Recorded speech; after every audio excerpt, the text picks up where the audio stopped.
मेरे प्यारे गुरुमुखों, महापुरुषों के अनमोल वचन है कि परमार्थ के मार्ग पर चलने वाले को अपने आत्म कल्याण का प्रयत्न करना चाहिए। ऐसा न हो कि शरीर की चिंता में ही लगा रहे और अपनी आत्मा का उसे ख्याल ही न रहे। इस वचन को सफलता की कुंजी समझें कि कार्य प्रारंभ करने से पहले अन्य सब इच्छाएं त्याग कर मन से सर्वकला समर्थ श्री सद्गुरु का एकाग्र चित्त से ध्यान करें तो निश्चय ही वो कार्य पूर्ण हो जाएगा और कोई संकट भी नहीं आएगा। जब चारों तरफ वातावरण प्रतिकूल लगे, कोई युक्ति न सूझे, तो सद्गुरु का सहारा लेकर धैर्य से आंतरिक आवाज को सुने। बाह्य रूप से चाहे हानि का आभास हो, परंतु अंत में अत्यंत लाभ होगा। उसका नाम सेवक नहीं है जो अपने ख्यालों से बड़ा काम करे। जिसको जिस प्रकार की सेवा श्री सद्गुरु महाराज जी प्रदान करें, वह उस पर कुर्बान जाए तो उसका नाम ही सेवक है। जो सेवक अपनी खुशी के लिए सद्गुरु की प्रसन्नता का विचार न करे, उसे बुद्धिहीन समझना चाहिए। जिस बात पर सद्गुरु प्रसन्न हो, उसके ऊपर जो तन मन धन अपनी खुशी आदि सब न्यौछावर कर दें, वही सच्चा सेवक है।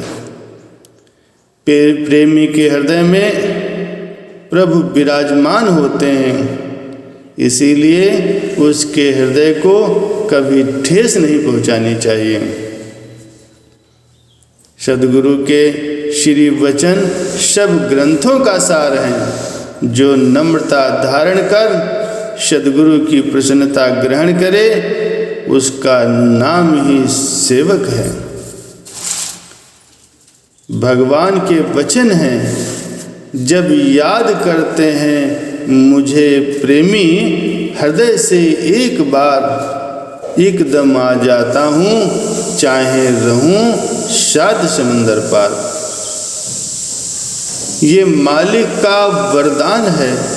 जो अहंकार को त्याग कर श्री वचनों को हृदय में धारण करेगा, उन पर मनन करेगा, उसका भक्ति मार्ग निष्कंटक होगा और सद्गुरु की सदैव सहायता मिलती रहेगी। जो अपनी मान्यता में उलझकर श्री सद्गुरु की मौज या प्रसन्नता को विस्मृत कर देता है और दूसरे का दुख भी उसे ध्यान नहीं रहता, तो वो सेवक नहीं कहलाया जा सकता। जिस सेवक ने श्री सद्गुरु के वचनों को भुला दिया, वो चाहे कितना भी धन या बड़ाई प्राप्त कर ले, लेकिन उसे प्रसन्नता नहीं मिल सकती, क्योंकि उसने अपनी वास्तविक पूंजी तो गंवा दी है। जिस पर सद्गुरु की कृपा होती है, उसे समय समय पर कभी प्रेम से, कभी ताड़ना के रूप में वे समझाते हैं कि ये माया भ्रम है, इससे सतर्क रहो। अगर मान चाहोगे तो प्रेम के रस का पान नहीं कर पाओगे।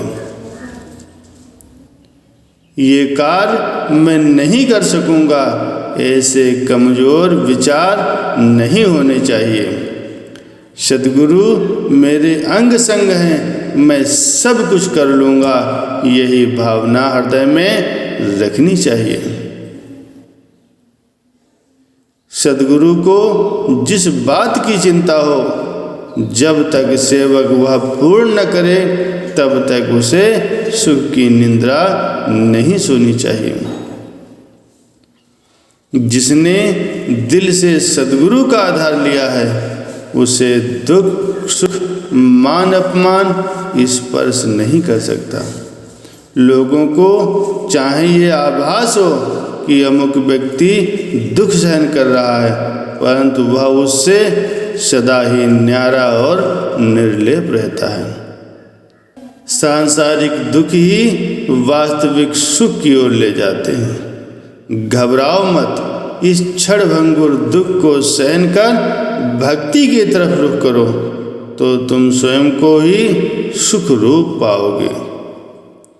जब मूल्य दिए बिना कोई भी सांसारिक वस्तु नहीं मिलती, तो प्रेम जैसी अमूल्य वस्तु बिना मूल्य दिए कैसे मिल सकती है?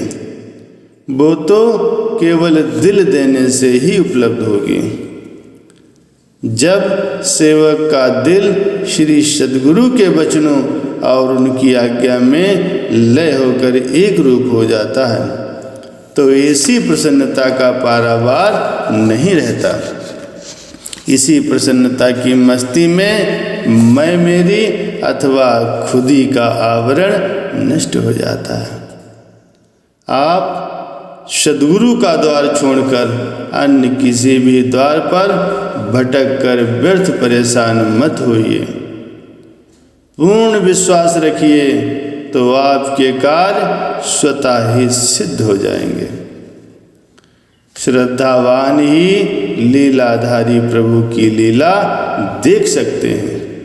ऐसे अनन्य प्रेमियों के लिए भगवान वैकुंठ के सिंहासन छोड़कर सदैव उनके साथ विचरण करते हैं।